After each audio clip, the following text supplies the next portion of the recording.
మమతా బెనర్జీ గారిది normal political journey కాదు, అదొక స్ట్రగుల్ స్టోరీ. కొన్ని డికేడ్స్ పాటు వెస్ట్ బెంగాల్ని పరిపాలించిన లెఫ్ట్ పార్టీస్ వాల్ని బ్రేక్ చేసి 2011లో మమతా బెనర్జీ గారు సీఎం అయ్యారు. పేట్రియారికల్ సొసైటీలో ఒక విమెన్ సీఎంగా చేశారు అంటే అది చిన్న విషయం కాదు. Hi, this is Navatha. Welcome to national diaries.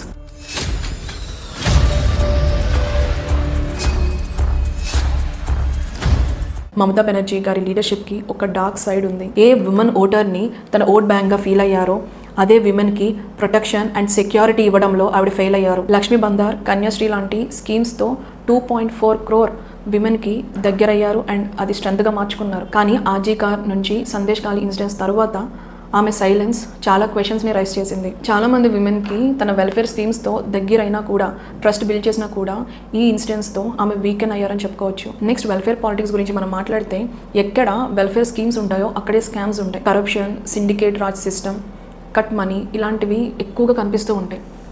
Same అదే సిచ్యువేషన్ బెంగాల్లో కూడా వచ్చింది. కట్ మనీ అలిగేషన్స్ అనేవి మమతా బెనర్జీ గారి గవర్నమెంట్లో చాలా ఇయర్స్ నుంచి వస్తున్నాయి.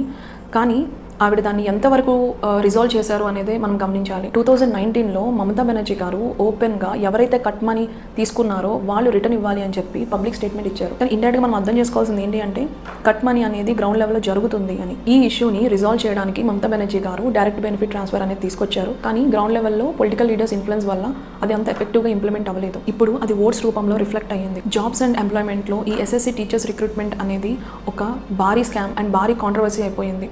ఎస్పెషల్లీ ఈడీ ఇన్వెస్టిగేషన్లో తన మేనలుడైన అభిషేక్ బెనర్జీ గారి పేరు వినిపించింది. మెరిట్ బేస్లో జాబ్స్ రావాలి కానీ సిస్టంలో ఉన్న ఇరెగ్యులారిటీస్ వల్ల అన్డిజర్వ్డ్ క్యాండిడేట్స్కి జాబ్స్ వచ్చాయి. దానివల్ల హ్యూజ్ అమౌంట్ ఆఫ్ డిజర్వ్డ్ క్యాండిడేట్స్కి లాస్ వచ్చింది. ఈ కాంట్రవర్సీ అనేది యంగ్ ఆస్పిరెంట్స్కి అండ్ ఆల్సో యూత్ మీద చాలా నెగిటివ్ ఇంపాక్ట్ అయితే పడింది. ఎడ్యుకేషన్ సిస్టమ్కి వచ్చేసి మమతా బెనర్జీ గారు 11 యూనివర్సిటీస్ నేను ఎస్టాబ్లిష్ చేశాను అని చెప్పుకుంటారు. కానీ ఈ 11 యూనివర్సిటీస్లో ఎంతమంది ఫ్యాకల్టీ ఉన్నారు, ఇన్ఫ్రాస్ట్రక్చర్ ఉంది, స్కిల్ డెవలప్మెంట్ ఉంది అని చాలామంది క్వశ్చన్ చేశారు.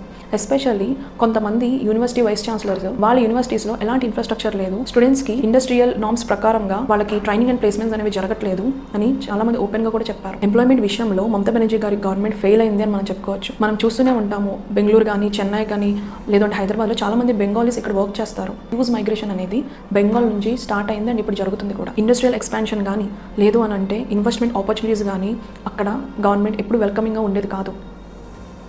దీనివల్ల అక్కడున్న చదువుకున్న యువత ఎంప్లాయ్మెంట్ ఆపర్చునిటీస్ కూడా కోల్పోయారు.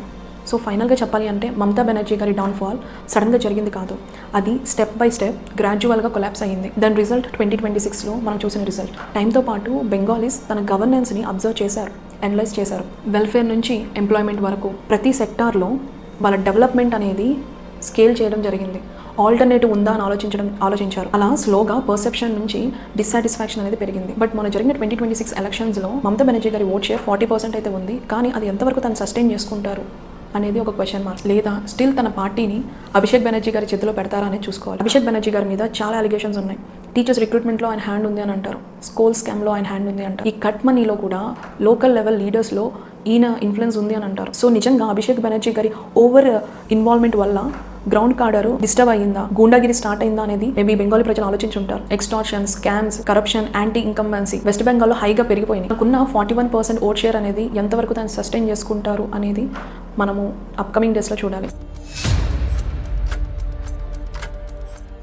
ఒకప్పుడు బెంగాల్ అంటేనే లెఫ్ట్ ఐడియాలజీకి ఒక స్ట్రాంగ్ హోల్డ్. సిపిఐఎం డికేడ్స్ పాటు బెంగాల్లో రూల్ చేసి క్లాస్ బేస్డ్ పాలిటిక్స్ అనేది తీసుకొచ్చింది. చాలా స్టేట్స్లో upper caste versus lower caste అనే రైవలరీస్ ఉంటాయి. కానీ వెస్ట్ బెంగాల్లో ఎక్కువగా rich versus poor, weaker versus elite section అలాగే డిఫరెన్సెస్ ఉంటాయి. బికాస్ ఆఫ్ కొన్ని దశాబ్దాల పాటు వీళ్ళని కమ్యూనిజం అనేది రూల్ చేసింది కాబట్టి మమతా బెనర్జీ గారి హయాంలో Bengal pride plus welfare politics మీదే ఆమె రూల్ చేశారు. Now it is a phenomenal shift. West Bengal పీపుల్కి ఇప్పుడు identity plus security plus development కావాలి అని చూస్తున్నారు. అందుకని బీజేపీ అనేది రైజ్ అయింది. బెంగాలీస్ బీజేపీని ఒక హిందుత్వ పోలరైజేషన్ పార్టీలాగా చూడలేదు. మమతా బెనర్జీ గారి డౌన్ఫాల్ ఎలా స్టెప్ బై స్టెప్ జరిగిందో బీజేపీ రైజ్ కూడా స్టెప్ బై స్టెప్ రైజ్ అయ్యింది. 2016 ఎలక్షన్స్ మనం అబ్జర్వ్ చేసుకుంటే 3 సీట్స్ అనేది తెచ్చుకున్నారు. 2021 ఎలక్షన్స్లో డైరెక్ట్గా 77 సీట్స్ అనేది వాళ్ళు గెలిచారు. ఇక్కడే మమతా బెనర్జీకి ఒక రెడ్ అలర్ట్ వచ్చి ఉండాలి. మన ఇండియాలో ప్రతి స్టేట్కి ఒక యూనిక్నెస్ ఉంటుంది. ఎస్పెషల్లీ మనము వెస్ట్ బెంగాల్ చూసుకుంటే హిస్టారికల్గా వాళ్ళు చాలా సర్కమ్స్టాన్సెస్ని ఫేస్ చేసిన హిస్టరీ వాళ్ళది. ఇండియా పార్టీషన్ టైంలో వాళ్ళు హిందూ వర్సెస్ ముస్లిం రయోట్స్ని చూశారు. చారు ముజమ్దార్ అనే ఒక ఎక్స్ట్రీమిస్ట్ని వాళ్ళు భరించారు. బంగ్లాదేశ్ లిబరేషన్ మూవ్మెంట్లో ఫస్ట్ ఎఫెక్ట్ అయిన స్టేట్ వెస్ట్ బెంగాల్. ఈ వెస్ట్ బెంగాల్లోనే స్వామి వివేకానంద, సుభాష్ చంద్రబోస్ లాంటి హైలీ ఇంటెలెక్చువల్ పీపుల్ పుట్టారు. బెంగాల్ అంటేనే కల్చరల్గా వైబ్రెంట్ స్టేట్. అక్కడ ఎంతోమంది రైటర్స్, ఆర్టిస్టులు, థియేటర్ ఆర్టిస్టులు, ఇంటెలెక్చువల్స్ చాలా స్ట్రాంగ్గా ఉంటారు. ఇండస్ట్రియల్ ఎక్స్పాన్షన్ కానీ, ఇన్వెస్ట్మెంట్ ఆపర్చునిటీస్ కానీ, లేదు అంటే స్టార్టప్ ఇకోసిస్టమ్ కానీ, ఇలాంటివి బెంగాల్లో చాలా తక్కువే ఉంటాయి. అండ్ ఈ విషయంలో బెంగాల్ చాలా వెనక్కే ఉంది అని చెప్పుకోవచ్చు. 2026 ఎలక్షన్ క్యాంపెయిన్లో బీజేపీ మెయిన్గా డెవలప్మెంట్, ఎంప్లాయ్మెంట్ అండ్ సెక్యూరిటీ ఈ ఎజెండాస్తోనే క్యాంపెయిన్స్ చేయడం అనేది జరిగింది. సో ఈ క్యాంపెయిన్స్ ఒక విధంగా బెంగాలీస్ని ఇన్ఫ్లుయెన్స్ చేసింది. సో అందుకని బీజేపీని గెలిపించారు. రీజనల్ వైజ్గా బీజేపీ ఎలా టార్గెట్ చేసింది అనేది మనం తెలుసుకోవాలి. ఫస్ట్ నార్త్ రీజన్లో మెయిన్గా 3 కమ్యూనిటీస్ ఉన్నాయి: రాజవంశీ, మథువా, గుర్ఖా. సో రాజవంశీ అనే కమ్యూనిటీకి వాళ్ళకి ఒక యూనిక్ కల్చర్ అండ్ ఆల్సో వాళ్ళకి యూనిక్ లాంగ్వేజ్ ఉంది. సో వాళ్ళు కూడా ఒకనొక టైంలో వాళ్ళకి ఒక సపరేట్ స్టేట్ కావాలని చెప్పి ఎన్నో ప్రొటెస్టులు చేశారు. అయితే బీజేపీ కమ్తాపుర డెవలప్మెంట్ బోర్డ్ అనేది ఒకటి ఎస్టాబ్లిష్ చేసింది. ఆ కమ్యూనిటీ వాళ్ళకి పొలిటికల్ రిప్రజెంటేషన్ అనేది ఇచ్చింది. ఈ రిప్రజెంటేషన్స్ ఇవ్వడం వల్ల రాజవంశీ పీపుల్కి బీజేపీ మీద ఒక ట్రస్ట్ అనేది ఏర్పడింది. నెక్స్ట్ కమ్యూనిటీ వచ్చేసి మతువా. బంగ్లాదేశ్ లిబరేషన్ టైంలో అక్కడున్న రిలీజియస్ వైలెన్స్ని తట్టుకోలేక వెస్ట్ బెంగాల్కి మైగ్రేట్ అయ్యారు. వీళ్ళు హిందూ కమ్యూనిటీ. సో వీళ్ళకి సిటిజన్షిప్ క్రైసిస్ అనేది ఉంది. సో ఏదైతే సిటిజన్ అమెండ్మెంట్ యాక్ట్ అనేది ఇండియాలో ఫామ్ అయిందో, సిటిజన్షిప్ రికగ్నైజేషన్ అనేది స్టార్ట్ అయింది. ఆల్రెడీ కొంతమందికి సిటిజన్షిప్ ఉంది, బట్ ఎవరికైతే సిటిజన్షిప్ లేదో ఆ రికగ్నైజేషన్ అనేది ఈ సిఏఏ వచ్చిన తర్వాతే వచ్చింది. అండ్ కొంతమందికి బ్రౌన్ ప్రాసెస్ కూడా జరుగుతుంది. బీజేపీ గవర్నమెంట్ శాంతాను ఠాకూర్ అనే ఒక పర్సన్ని మినిస్టర్ చేశారు. సో ఆ మినిస్టర్ ఈ కమ్యూనిటీకి చెందిన వారే. గూర్ఖా కమ్యూనిటీ. ఈ గూర్ఖా కమ్యూనిటీ గురించి మనందరికీ తెలిసిందే. సో వీళ్ళకి కూడా గూర్ఖా ల్యాండ్ అని చెప్పి ఒక సపరేట్ స్టేట్ కావాలని చెప్పి ప్రొటెస్టులు చేశారు. ఈ ఐడియాలజీ బేస్ చేసుకుని 2-3 పార్టీస్ కూడా ఫామ్ అయినాయి. అయితే ఓపెన్గా బీజేపీ సపరేట్ స్టేట్ని ఎంకరేజ్ చేయలేదు, కానీ బట్ వాళ్ళ ఒక ఐడెంటిటీ క్రైసిస్ని డెవలప్మెంట్ పరంగా కూడా మేము రికగ్నైజ్ చేస్తాము, మేము సపోర్ట్ ఇస్తాము అనే ఒక ట్రస్ట్ అయితే బిల్డ్ చేశారు. ఒకవేళ గూర్ఖా ల్యాండ్ సపరేటిజాన్ని బీజేపీ కనుక ఎంకరేజ్ చేస్తే ఖచ్చితంగా సౌత్ బెంగాలీస్ బీజేపీకి అగేన్స్ట్ అవుతారు. సో బీజేపీ అటు గూర్ఖా పీపుల్ని అండ్ ఆల్సో సౌత్ బెంగాల్ పీపుల్ని బ్యాలెన్స్ చేస్తూ ఎలక్షన్స్ అయితే చేశాయి. అండ్ వాళ్ళు దాంట్లో సక్సెస్ అయితే అయ్యారు. సౌత్ బెంగాల్ చూసుకుంటే urban intellectuals, urban middle class, elite section ఎక్కువ మంది ఉంటారు. వీళ్ళలో anti incumbency and dissatisfaction towards the government హైగా ఉంది. సో వీళ్ళ ఓట్ షేర్ అనేదే బీజేపీకి షిఫ్ట్ అయిపోయింది. బేసికలీ సౌత్ రీజన్ అనేది మమతా బెనర్జీ గారి కంచుకోట. వెస్ట్ రీజన్లో మనం ఎస్పెషల్లీ చెప్పుకోవాల్సింది జంగల్ మహల్. ఈ జంగల్ మహల్ అనేది ఒక్కనొక టైంలో left wing and also naxalite ప్రభావిత ప్రాంతాల్లో ఉండేది ఇది. అయితే ఇక్కడ tribal and non tribal people కూడా బీజేపీకే ఓటు వేయడం జరిగింది. నియర్లీ 50% దాకా ఓట్ షేర్ అనేది బీజేపీకి ఇక్కడ పెరిగిందని చెప్పుకోవచ్చు. బేసికలీ వెస్ట్ బెంగాల్లో 70% హిందూ కమ్యూనిటీ ఉంటుంది, 30% ముస్లిం కమ్యూనిటీ ఉంటుంది. అయితే ఈ 70% హిందూస్ని ఒక విధంగా మమతా బెనర్జీ గారు ఇగ్నోర్ చేశారు అని అనుకోవాలి. బికాజ్ ఆవిడ 100% కాన్సన్ట్రేషన్ అంతా 30% ముస్లిమ్స్ మీద పెట్టారు. అయితే ఈ 30% ముస్లిమ్స్ కూడా మమతా బెనర్జీ గారికి ఓటు వేశారా అంటే లేదు.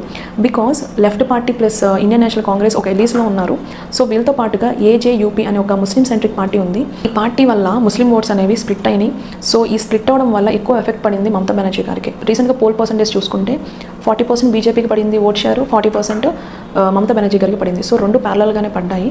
లెఫ్ట్ పాలిటిక్స్ చూసిన బెంగాలీస్, మమతా బెనర్జీ గారి హయాంలో identity politics plus welfare politics చూసిన బెంగాలీస్, ఇప్పుడు న్యూగా ఫామ్ అవ్వబోతున్న బీజేపీ గవర్నమెంట్లో డెవలప్మెంట్ పరంగా అన్ని స్టేట్స్లానే ముందరికి వెళ్ళాలని కోరుకుంటూ తన పూర్వ వైభవాన్ని మళ్ళీ బీజేపీ తీసుకొస్తుంది అని ఆశిస్తూ let's hope for the best. జై హింద్.